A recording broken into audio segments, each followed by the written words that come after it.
കിബറും ഫസാദും ഹസദൊന്നുമില്ലാതെ ജീവിക്കാൻ നോക്കിയിടണേ. മണ്ണിൽ വിജയത്തിൻ വഴി തേടണേ. മാറുന്ന മനുഷ്യന്റെ കോലത്തിനൊത്തിട്ട് മാറാൻ ശ്രമിച്ചിടല്ലേ.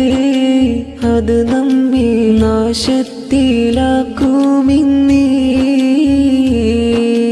പലമാതിരി മോഹങ്ങളിൽ ലോകം മാറിയിടുമ്പോൾ അതിലൊന്നും ചേർന്നിടല്ലേ. അത് നമ്മെ കഥനത്തിലാഴ്ത്തുമിന്നേ. തിരുസുന്നത്തിൻ ജീവിത വഴിയങ്ങ് പിൻപറ്റിയാലെന്തൊരു സന്തോഷമാ. നമ്മോ